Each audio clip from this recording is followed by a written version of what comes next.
아름다운 소식을 시온에 전하는 자여, 너는 높은 산에 오르라. 아름다운 소식을 예루살렘에 전하는 자여, 너는 힘써 소리를 높이라. 두려워하지 말고 소리를 높여 유다의 성읍들에게 이르기를 너희의 하나님을 보라 하라. 보라, 주 야훼께서 장차 강한 자로 임하실 것이요 신이 그의 팔로 다스리실 것이라. 보라, 상급이 그에게 있고 보응이 그의 앞에 있으며 그는 목자같이 양떼를 먹이시며 어린 양을 그 팔로 모아 품에 안으시며 젖먹이는 암급들을 온순히 인도하시리로다. 아멘.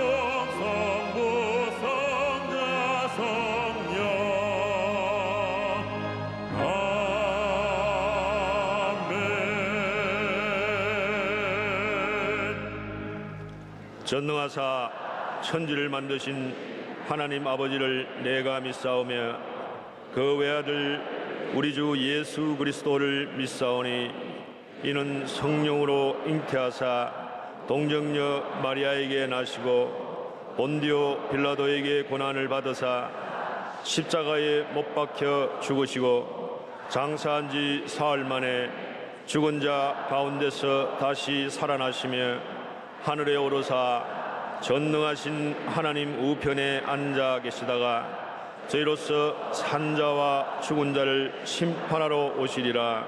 성령을 믿사오며 거룩한 공회와 성도가 서로 교통하는 것과 죄를 사하여 주시는 것과 몸이 다시 사는 것과 영원히 사는 것을 믿사옵나이다. 아멘.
우리와 함께 거하시기를 원하시며 우리에게 복 주시기를 기뻐하시는 좋으신 하나님 아버지, 주님의 귀한 자녀들 지나간 예배 후에도 눈동자와 같이 지켜주시고 보호하여 주셨다가 오늘 거룩한 날 주일 예배로 불러주셔서 주님을 찬송하며 기쁨으로 예배드리게 해주시니 감사를 드립니다. 이 시간 부름받아 주께 나왔사오니 몸과 마음과 정성을 다하여 하나님 기뻐하시는 예배를 드리게 하옵소서. 감사로 제사를 드리며 기쁨으로 주 앞에 나아가니 주님 영광받아 주옵소서. 이 시간 주를 찬송할 때 우리 배에서는 생수의 강이 흘러넘치게 하시고 우리 영혼은 기뻐 뛰게 하옵소서. 지난날의 삶을 뒤돌아볼 때 하나님 말씀과 뜻대로 살기를 원했지만 육신이 약하여 넘어지고 쓰러지며 육신의 정욕, 안목의 정욕, 이생의 자랑을 따라 살아온 날들이 너무나 많사오니 주여 긍휼히 여겨 주옵시고 용서하여 주옵소서. 이제부터는 주의 뜻을 따르는 자녀로서 빛과 소금의 역할을 온전히 감당케 하옵소서. 보다 나은 국리민복을 추구하며 새 정부가 출범하였사오니 대통령을 비롯한 위정자들에게 지혜와 명철과 총명을 더해 주셔서 하늘의 뜻을 따르며 국민에게 꿈과 희망을 주는 상생하는 정치를 하게 하옵소서. 북한의 핵의 위협을 포함한 어떠한 도발도 절대로 용납되지 않도록 천군천사로 지켜주시고 복음으로 통일되게 하옵소서. 우리 교회를 사랑하셔서 세계에서 선교사를 가장 많이 파송한 교회로 성장시켜 주심을 감사를 드립니다. 선교사 한 분 한 분에게 불타는 사명감을 허락해 주셔서 땅끝까지 이르러 주의 복음 증거하기에 조금도 부족함이 없도록 영육간에 충만하게 채워 주시옵소서. 원로 목사님께 새 힘을 허락하여 주옵시고 담임 목사님께 영역을 7배나 더해 주셔서 우리 교회가 시대적 사명을 잘 감당하는 주님의 큰 기쁨이 되는 아름다운 교회가 되게 하여 주옵소서. 이 시간 말씀이 선포될 때 하늘문이 활짝 열리게 하옵시고 성령의 능력과 권능이 쏟아지게 하옵소서. 가물어 메마른 땅에 단비가 내린같이 성령의 단비를 충만히 부어줘서 은혜와 기적이 넘치게 하옵소서. 주께 나온 자는 반드시 그가 계신 것과 또한 그를 찾는 자에게 상 주시는 님을 믿어야할지라고 하신 주님, 오늘 주의 백성들이 주님만을 만날 것을 믿고 나왔으니 은혜 가운데 한 분 한 분 안수해 주셔서 가지고 온 문제 다 해결받고 기쁨으로 돌아가게 하옵소서. 남녀 선교를 비롯한 지역장 구역장님들과 찬양으로 영광 돌리는 베들레헴 성가대회 하나님의 크신 은혜와 능력이 함께해 줄 걸 믿사오며 믿음의 주요 온전케 하시는 예수님의 이름으로 기도드리옵나이다. 아멘.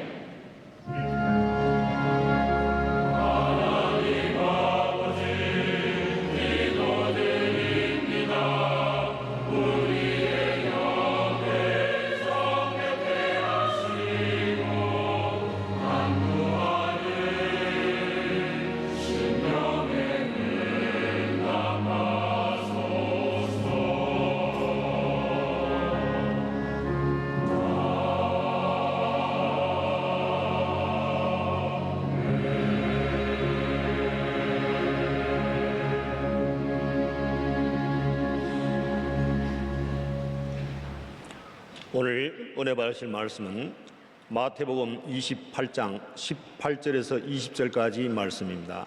마태복음 28장 18절에서 20절까지 말씀을 다 같이 봉독하겠습니다. 예수께서 나와 말씀하여 이르시되 하늘과 땅의 모든 권세를 내게 주셨으니 그러므로 너희는 가서 모든 민족을 제자로 삼아 아버지와 아들과 성령의 이름으로 침례를 베풀고 내가 너희에게 분부한 모든 것을 가르쳐 지키게 하라. 올지어다 내가 세상 끝날까지 너희와 항상 함께 있으리라 하시니라. 아멘.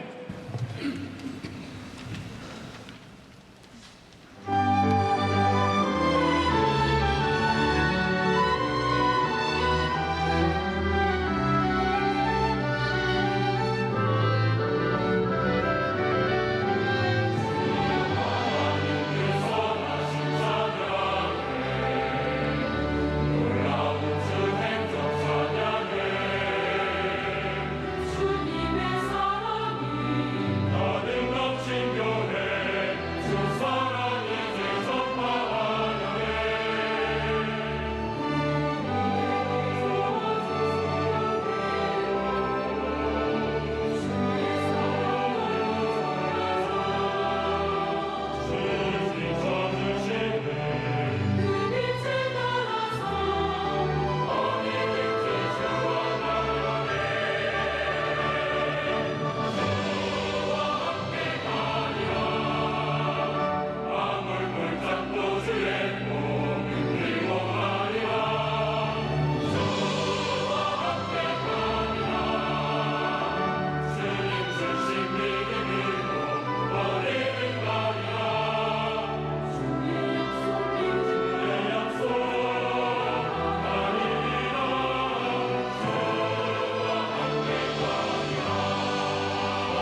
귀한 찬양 감사드립니다. 인사 나누겠습니다. 오늘은 참으로 좋은 날입니다. 사랑의 주님이 우리 함께 계십니다. 예수님 안에서 좋은 일이 있습니다. 예수님 안에서 좋은 일이 있습니다. 이 예배를 통해서 주님 안에 홀로 영광 받으시기 원합니다. 주님 영광 받으시고 주 앞에 나온 모든 주님의 백성들에게 큰 은혜로 함께하여 주시옵소서. 오늘 주님께서 우리에게 큰 은혜를 내려줄 줄 믿습니다. 왕이신 나의 하나님, 내가 주를 높이며 영원히 주의 이름을 송축하리이다.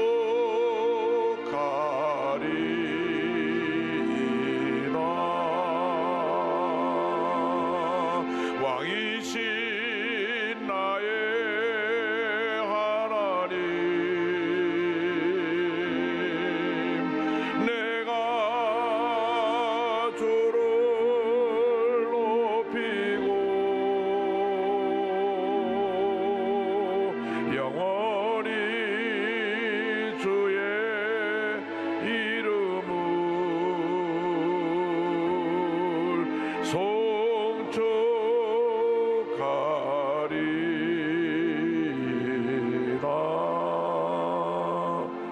사랑이 무한하신 하나님 아버지, 찬송과 존경을 우리 하나님께 올려드립니다. 주님의 백성들이 주의 전에 모여 주님을 찬양하고 예배드립니다. 주님 홀로 영광 받으시고 주님 예배하신 놀라운 은혜로 우리 모두에게 넘치게 채워 주시옵소서. 한평생 우리 주님을 기쁘시게 해드리는 주님의 자녀를 되게 하여 주시고, 이 땅에 하나님의 뜻을 이루나가는 주님의 일꾼들 다 되게 하여 주옵소서. 예수님의 이름으로 기도 올리옵나이다. 아멘. 오늘은 여러분과 함께 마태복음 28장 18절로 20절 말씀을 가지고 모든 민족을 제자 삼으라, 이 같은 제목으로 함께 은혜 나누기 원합니다. 함께 따라 하시겠습니까? 모든 민족을 제자 삼으라. 모든 민족을 제자 삼으라. 이 말씀은 예수님께서 승천하시기 전에 제자들에게 남기신 말씀입니다. 예수님의 유언과도 같은 말씀입니다. 마태, 마가, 누가, 요한 사복음 속 뒷부분에, 마지막 부분에 이 주님이 분부하신 말씀이 기록되어 있고, 초대교회 역사를 기록한 사도행전 첫 부분에 이 말씀이 기록되어 있습니다. 이것을 가리켜서 예수님의 절대 지상 명령이라고 합니다.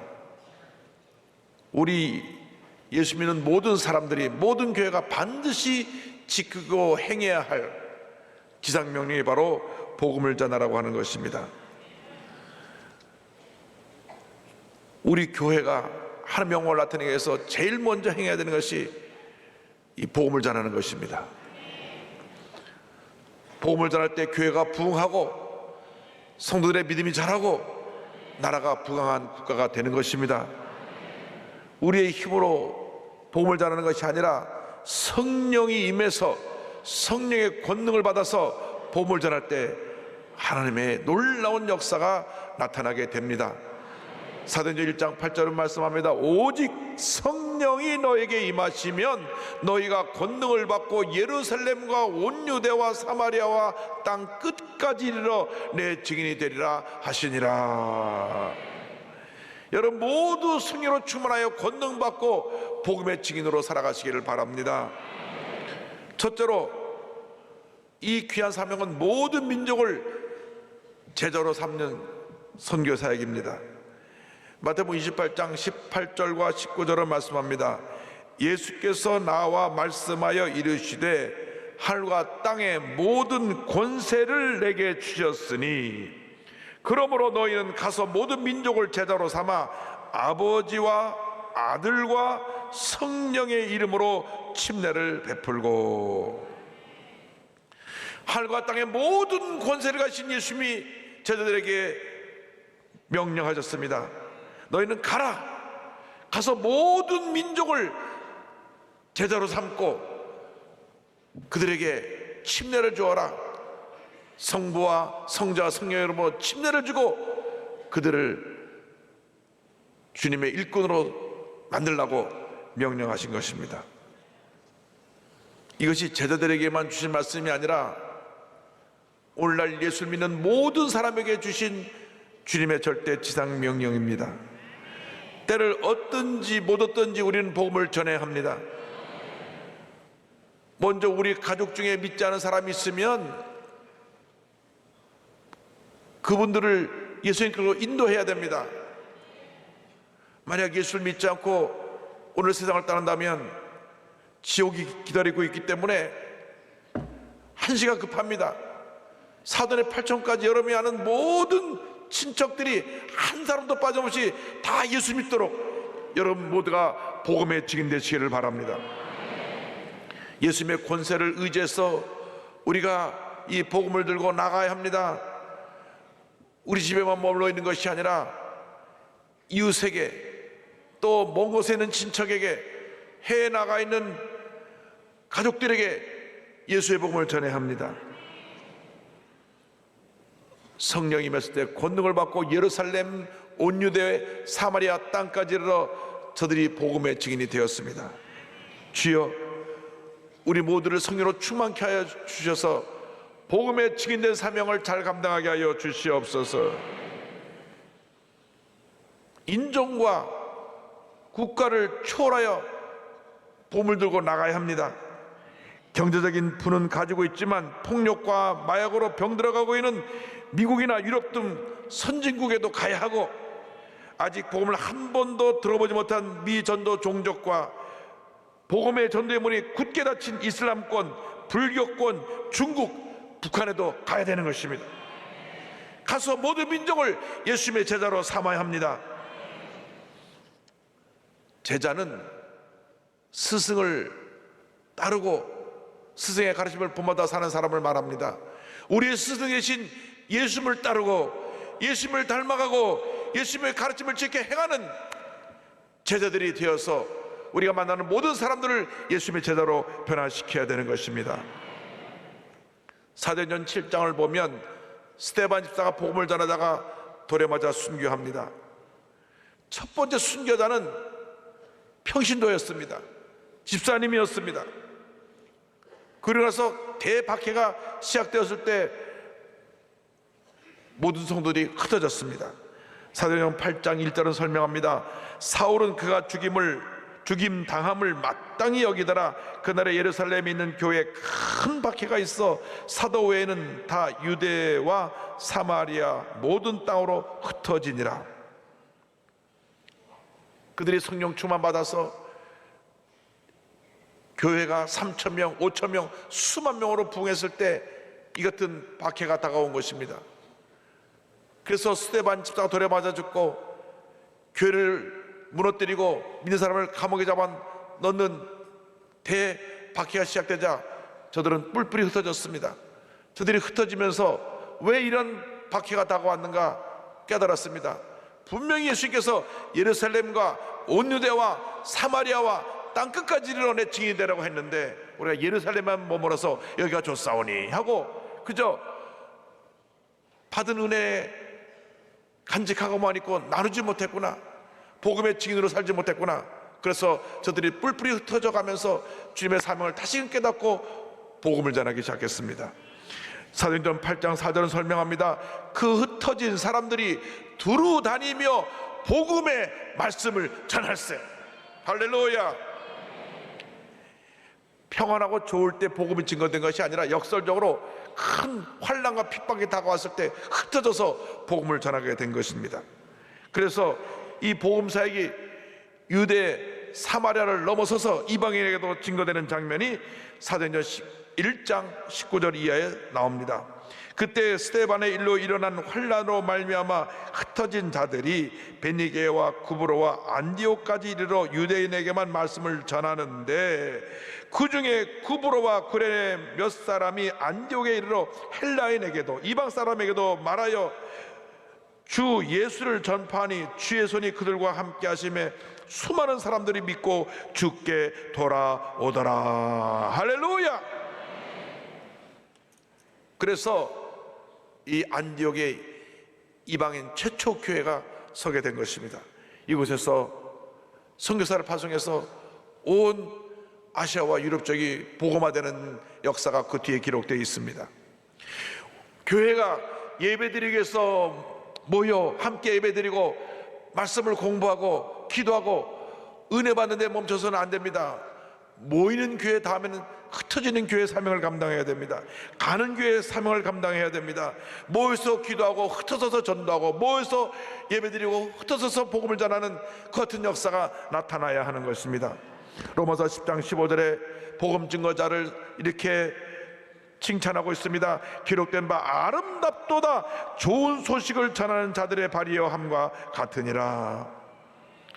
우리가 모여 예배드리고 은혜 받고 난 다음 흩어져서 복음을 전해야 합니다. 흩어져서 이 어두운 세상을 밝히고 어렵고 힘들고 고통당하는 사람들을 사랑으로 돌보고 저들을 주의 사랑으로 변화시키는 귀한 사명을 감당해야 될 것입니다. 운동권 출신이었다가 성령 받고 선교사가 된 최정규 선교사님, 캄보디아에서 지금 13년째 사역을 하고 계십니다. 서울대학을 나와서 노동운동을 하다가 소련이 붕괴되니까 그 모습을 보러 갔습니다. 구소련과 동유럽에 무너진 것을 보면서 사회주의는 이것이 우리에게 꿈과 희망을 줄 수 없구나 좌절하고 노동운동을 포기하고 모스크바 국립치과대학을 졸업한 다음 선교사가 되는데 여기서 공부하다가 예수 잘 믿는 자매를 만났습니다. 이 자매를 따라 교회 다니다가 내가 술 끊겠다고 기도하는데 성령이 맺습니다. 방언이 터져나왔습니다. 이렇게 그때 은혜 받은 장면을 고백합니다. 하나님, 내가 남 아브라티 때 꾼뚜발라 끄릉 갑자기 혀가 꼬부라지고 이상한 말이 입에서 흘러나왔다. 순간 이것이 방언이라는 것인가 하는 생각이 들었다. 그때 번뜩 술 취하지 말라, 이는 방탕한 것이니 오직 성령으로 충만함을 받으라는 말씀이 떠올랐다. 신기함과 즐거움에 취해 시간 가는 줄 모르고 기도했다. 이후로 나의 신앙과 삶은 180도 변했다.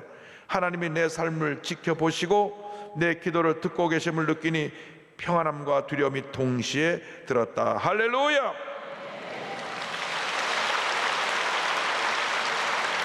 주님께서 선교사로 부르시니까 가장 복음을 전하기 어려운 캄보디아로 건너가서 본인이 배운 그 치과 의사로서의 그 능력을 가지고 의료 선교로 사람들의 마음의 문을 열고 교회를 세워서 복음을 전하는데 이 악한 영들이 믿음이 약한 사람을 자꾸 공격합니다. 처음 그 미신을 버리고 예수 믿고 결정하고 나온 사람들이 아프고 문제가 생기고 그래서 많은 어려움이 다가왔습니다. 그런데 그 중에 짠타라고 하는 산모가 조산을 한 바람에 아이가 죽게 되었습니다. 그때 사모님이 그 어머니를 붙들고 욥에게 이야기를 하면서 고난을 참고 견디면 하나님이 더 큰 은혜를 주신다고 할 때 저들이 그 말에 아멘 하면서 우리는 절대 교회를 떠나지 않겠습니다. 오히려 그 부부가 더 열심히 나서 복음을 전해가지고 더 많은 사람들이 몰려왔습니다. 그래서 자리가 차고 넘쳐나게 되었는데 이렇게 해서 2015년까지 8개의 교회를 개척하고 많은 제자들이 나가서 복음을 전하며 말미암아 또 교회가 쓰고 수많은 영혼이 주님께 돌아오는 놀라운 역사가 나타났습니다. 이렇게 간증합니다. 환자로 왔다가 성도가 되고 성도가 제자로 변해가는 과정을 지켜보면서 우리의 필요와 수고는 흔적도 없이 사라졌다. 선교사로서 가장 중요한 일은 제자를 키우는 일이다. 내 밑에서 일 잘하는 직원을 키우는 것이 아니라 나의 품을 떠나 홀로 서서 하나님이 주시는 힘으로 살아갈 수 있는 예수님의 제자를 키우는 일이다. 선교지에서 가장 기쁜 일이 무엇인지 묻는다면 나보다 더 충성된 제자를 보는 일이라고 말하고 싶다. 할렐루야!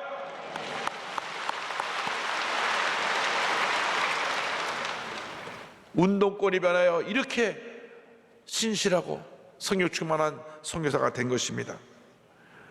그러므로 우리는 나가서 복음을 전해야 되고 예수 믿는 사람들 예수님의 제자로 변화시켜서 하나님 앞에 충성된 일꾼이 되도록 모든 노력을 아끼지 않아야 합니다. 둘째로 우리의 선교는 말씀으로 열매 맺는 선교가 되어야 합니다. 28장 20절에 내가 너희에게 분반 모든 것을 가르쳐 지키게 하라. 제자를 삼다는 것은 이름만 제자가 되는 것이 아니라 그 삶이 예수님의 제자처럼 변화되는 것입니다. 예수님의 말씀을 듣고 지켜 행할 때 제자가 됩니다. 예수님의 3대 사역 중 하나가 가르치시는 사역이었습니다. 마태복음 4장 23절은 설명합니다. 예수께서 온 갈릴리에 두루다니사 그들의 회당에서 가르치시며 정복음을 전파하시며 백성 중에 모든 병과 모든 약한 것을 고치시니. 우리들이 왜 자꾸 시험에 들고 무기력하게 무너집니까? 말씀의 기초가 든든하지 않기 때문에 그렇습니다. 날마다 말씀을 묵상해야 됩니다. 말씀을 읽고 묵상하고 말씀의 기초에 든든히 서서 성령 충만 받아서 하나님의 귀한 역사를 감당해야 되는 것입니다. 평생 신앙생활하면서 성경에 어디에 무엇인지도 모르고 주일날 설교 들을 때만 성경을 찾는다고 하면 신앙이 자라지 않습니다. 신앙이 쑥쑥 자라려면 평소에 말씀을 많이 묵상해야 되는 것입니다. 하루에 3장, 주일 5장, 매3 주 5 이렇게 성경 읽으면 1년에 한 번 읽습니다. 성경 전체가 1200장이 안 돼요. 그러니까 하루에 4장씩만 읽으면 301인분 읽습니다. 1189장이니까 여러분들이 매일같이 말씀을 읽으세요. 최소한도 3장 이상 읽으세요. 3장에서 4장씩 읽어 나가면 1년에 한 번은 거뜬히 성경을 읽게 되는 것입니다. 그래서 여러분 일생 목표를 내 천국 가기 전까지 100도 가겠다. 갑자기 눈이 커지신 분이 계신데 100독을 못하면 먼저 10독이라도 10번이라도 읽겠다 목표를 세우고 오늘부터라도 성경을 읽어 나가시기 바랍니다.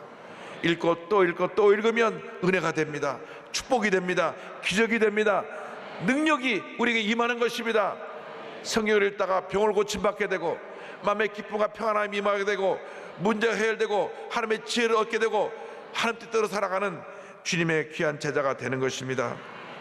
시편 1편 2절에 오직 야훼의 율법을 즐거워하여 그 율법을 주하러 묵상하는도다 성경은 말씀합니다. 누가 복 있는 사람이, 누가 예수님의 제자들이 이 같은 삶을 살아야 된다고 말씀합니다. 말씀이 우리를 변화시킵니다. 우리를 치료합니다. 우리를 회복시킵니다. 히브리서 4장 12절을 말씀합니다. 하나님의 말씀은 살아있고 활력이 있어 좌우의 날선 어떤 검보다도 예리하여 혼과 영과 및 관절과 골수를 찔러 쪼개기까지 하며 또 마음의 생각과 뜻을 판단하나니. 할렐루야. 예수님을 꼭 닮은 제자들이 되기를 바랍니다. 예수님처럼 생각하고 예수님처럼 말하고 예수님처럼 행동하는 작은 예수가 다 되기를 바랍니다. 그것이 참 제자의 모습입니다. 내 성격 그대로 소리 지르고 걸핏하면 화를 내고 다투고 싸우면 제자가 아닙니다. 신자는 될 수 있어도 제자가 될 수 없습니다. 제자는 자기 성격도 다스리고 거친 모습도 다스리고 분노도 다스리고 그래서 예수님의 모습이 나타나게 하는 것이 참 제자인 줄로 믿습니다. 미국 게이트웨이 교회 담임 로버트 모리스 목사님 말씀입니다. 하나님을 만나려면 제일 먼저 그분이 기록한 성경을 읽어야 한다.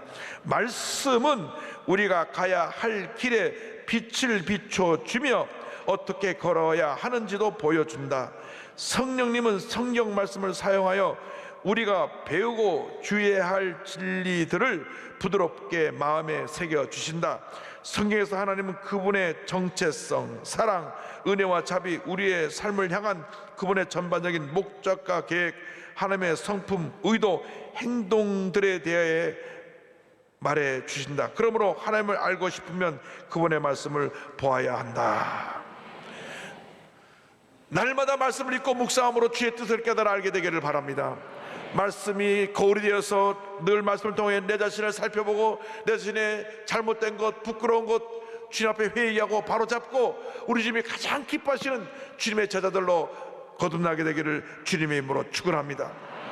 말씀과 동행할 때 복이 임합니다. 시편 1편 3절에 이렇게 말씀합니다. 그는 시냇가에 심은 나무가 철을 따라 열매를 맺으며 그 잎사귀가 마르지 아니함 같으니, 다 같이 합시다. 그가 하는 모든 일이 다 형통하리로다. 아멘. 누구에게 이런 복이 임합니까? 말씀을 지켜 행하고 말씀을 날마다 묵상하는 자들에게 그가 하는 모든 일이 다 형통하리로다. 약속의 말씀입니다. 그러므로 여러분 일생 사는 동안 여러분 손에서 성경이 떨어지지 않게 되기를 바랍니다. 늘 성경이 여러분 손에 붙잡혀 있어서 성경을 읽고 묵상하고 성령의 가르침을 받고 성경대로 살아감으로 큰 복을 받아 누리는 여러분 모두가 되시기를 주님의 이름으로 축원합니다. 말씀대로 살면 세상 사람들이 우리를 보고 알게 됩니다. 아, 저 사람들 예수 믿는 사람들이야. 그리스도인이란 이름이 어떻게 생겨나느냐 하면 안디옥에서 예수 믿는 사람들이 모일 때마다 예수님이 그리스도이시다, 메시아이시다. 그래서 저들은 그리스도밖에 모르는 사람들이다. 그래서 그리스도인이라는 이름이 생겨났습니다. 사도행전 11장 26절입니다. 만남에 안디옥에 데리고 와서 둘이 교회에 1년간 모여서 큰 무리를 가르쳤고 제자들이 안디옥에서 비로소 그리스도인이라 일컬음을 받게 되었더라. 왜 세상 사람들이 예수님 사람을 손가락질하고 비판합니까? 말씀대로 살지 않기 때문에. 그 모습이 인간의 모습으로 부끄러운 모습을 늘 나타내고 있기 때문에 손가락질 받는 것입니다. 당신이 그렇다면 예수 믿는 것하고 믿지 않는 것하고 뭐가 차이가 있어? 예수 믿는 사람이면 예수 믿는 사람답게 살아야지. 그렇게 비판하는 것입니다. 우리가 화내고 소리 지르면요, 자기들은 화내고 소리 지를 때는 뭐라 안 그러는데 우리가 그러면 예수 믿는 사람이 왜 그래? 당신 교회 다닌다면서? 자기는 막 소리 지르고 그래요. 근데 맞짱 뜨자고 소리 지르면 당신 예수 믿는다면서?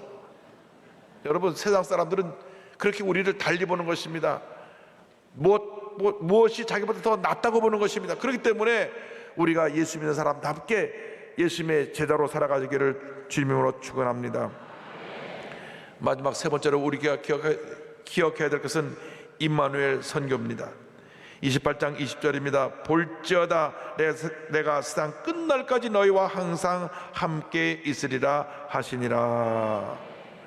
복음을 전하는 일은 어려운 일입니다. 많은 장애물이 있습니다. 많은 어려움과 위험이 도사리고 있습니다. 그런데 주님 말씀하십니다. 내가 너와 함께하리라. 어떤 어려움이 있어도, 문제가 있어도, 슬픔이 있어도, 고통이 있어도 내가 너와 함께하리라. 우리에게 성령을 보내주셔서 예수님의 영이신 성령께서 한평생 우리와 동행하십니다. 요한복음 14장 16절입니다. 내가 아버지께 구하겠으니 그가 또 다른 보혜사를 너희에게 주사 영원토록 너희와 함께 있게 하리니. 예수님의 자들이 성령 받고 나가서 목숨의 위협을 무릅쓰고 뛰쳐나가 복음을 전했습니다. 사도 바울은 40에 하나 감한매를 3차례나 맞았습니다. 몽둥이로 3번이나 맞았습니다. 감옥에도 갇히고 헐벗고 굶주리기도 했습니다. 그러나 주님이 함께 하셨기 때문에 성령의 은혜를 체험했기 때문에 이렇게 외쳤습니다. 로마서 8장 31절입니다. 그런즉 이 일에 대하여 우리가 무슨 말하리요? 만일 하나님이 우리를 위하시면 누가 우리를 대적하리요? 할렐루야. 하나님이 우리와 함께 하시는데 누가 우리를 대적할 수 있겠습니까? 하나님이 우리를 도와주시고 함께 하시고 인도해 주고 계신데 누가 우리를 넘어뜨릴 수 있겠습니까? 로마서 8장 37절로 39절의 말씀을 기억합니다. 그러나 이 모든 일에 우리를 사랑하시는 이로 말미암아 우리가 넉넉히 이기느니라. 내가 확신하노니 사망이나 생명이나 천사들이나 권세자들이나 현재일이나 장래일이나 능력이나 높음이나 기쁨이나 다른 어떤 피조물이라도 우리를 우리 주 그리스도 예수 안에 있는 하나님의 사랑에서 끊을 수 없으리라. 끊을 수 없으리라. 위대한 사도들과 함께 하셨던 예수님이 지금 우리와 함께하고 계십니다. 히브리서 13장 8절입니다. 예수 그리스도는 어제나 오늘이나 영원토록 동일하시니라. 여호수아에게 주셨던 말씀을 기억합니다. 1장 5절입니다. 내 평생에 너를 능히 대적할 자가 없으리니 내가 모세와 함께 있었던 것 같이 너와 함께 있을 것임이니라. 내가 너를 떠나지 아니하며 버리지 아니하리니 내가 너를 떠나지 아니할 것이라. 너를 버리지 아니할 것이라. 내가 너와 함께하리라. 이 말씀이 여호수아뿐 아니라 예수님의 제자들에게도 오늘 우리에게도 주신 동일한 축복의 말씀입니다. 2015년 연세대학교에서 언더우드 선교상을 받으신 권영수 선교사님, 26년 동안 필리핀 깊은 산속에서 고산지대에서 비키간 부족을 섬기고 있는 귀한 선교사님, 중학교 2학년 때 성령 충만 받고 주의종으로 헌신했어요. 여러분, 성령 충만 받으면 사명을 주십니다. 근데 이분은 선교사의 사명을 줬어요. 근데 폐결핵에 3번이나 걸렸고 그 병과 싸워 승리하고 신학을 졸업해서 필리핀 선교사로 지원합니다. 원래는 필리핀 도시에서 복음을 전할 계획을 세웠는데 하루는 원주민 청년들이 와서 얘기했습니다. 선교사님, 정말로 복음이 필요한 곳에 가보실래요?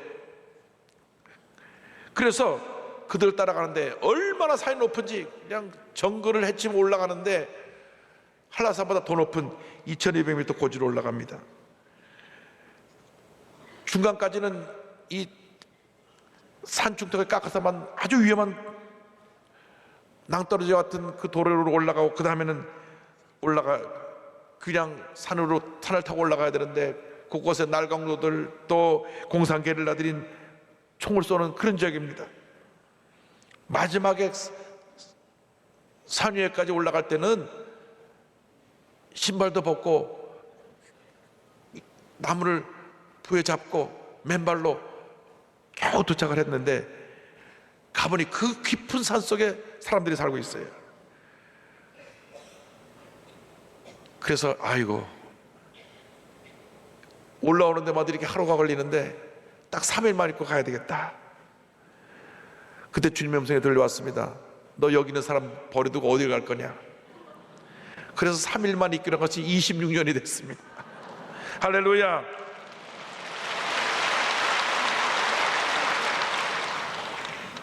하루는 그 산에서 사역을 마치고 이제 산 아래로 내려온 중에 태풍이 불었습니다. 길이 끊기고 모든 것이 다 날아가고 얼마나 비바람을 쐈는지 손에 들고 있던 건 다 날아가 버리고 본인도 붕 떠서 떨어져 버렸어요. 구렁텅이에 빠졌는데 그때를 이렇게 고백합니다. 간신히 서로의 몸을 일으켜 가다시피 하면서 간절히 부르짖었다. 하나님, 나를 파송한 한국교회가 이 사실을 압니까? 아무도 없는 삭막한 계곡에서 추위와 굶주림 속에서 왜 이렇게 죽어가야만 합니까? 이렇게 처절하게 울부짖고 있을 때 태풍 속에서 마음 가운데 들려오는 음성이 있었다. 그래, 너를 파송한 한국교회는 모른다. 너의 친구들, 너의 동기들은 모른다. 그러나 두려워 말라, 놀라지 말라. 내가 다 아노라. 내가 다 아노라. 할렐루야. 내가 다 안다. 내가 다 안다. 이 말씀이 그의 마음 가운데 계속 울려 퍼졌습니다. 그 태풍 속에 모든 것 다 날아가는 그때 6시간 이상 그 태풍과 싸우며 겨우 선교사님 사모님과 함께 그 태풍 피해 살아 내려왔습니다. 이렇게 힘들고 어려운 선교사역을 감당하면서 70여 개 산속 부족의 교회를 세우고 신학교를 세우고 그 원주민들을 훈련시켜서 그곳에 파송하고 산지족에 사는 청소년들에게 혜택을 주기 위해서 필리핀 킹스 대학도 설립해서 저들을 교육하고 있습니다. 할렐루야! 얼마나 큰 사역을 감당하고 있는지 모릅니다.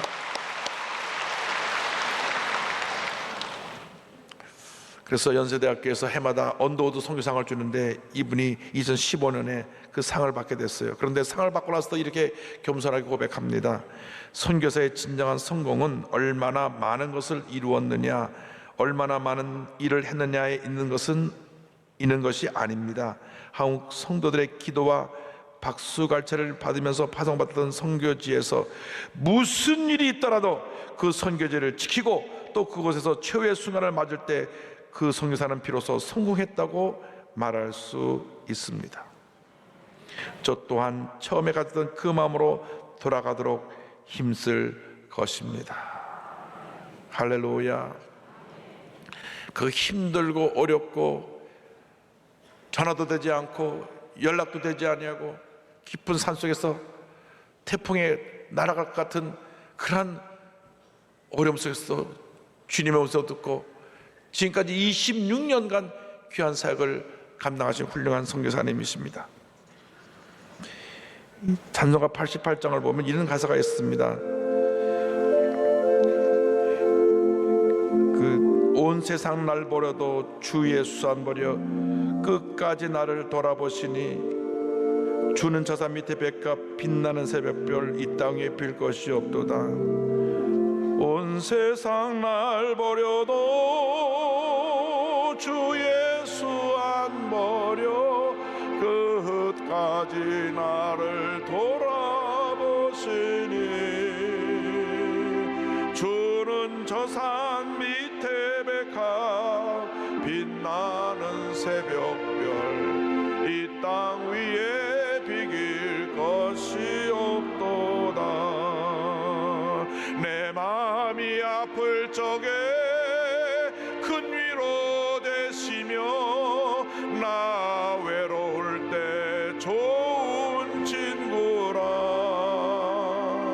주는 저산 밑에 백합 빛나는 새벽별 이 땅 위에 비길 것이 없도다.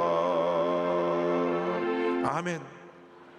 우리가 우리 목숨 다 바쳐 이 귀한 복음 전하는 일에 우리의 남은 여생 예수님의 제자로 귀하고 아름답게 쓰임받게 되기를 주님의 이름으로 축원합니다. 축원합니다. 축원합니다.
지금은 우리의 구세주 예수 그리스도의 무한하신 은혜와 하나님 아버지의 큰 넓으신 사랑과 성령의 감동과 인도 교통 충만하게 하시며 예수님의 제자가 되어 세상을 변화시키기 위하여 복음 두고 나가는 주님의 귀한 백성들 위해 지금도 영원토록 함께 있을지어다.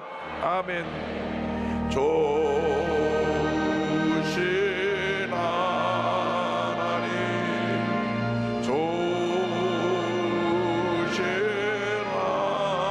하나님,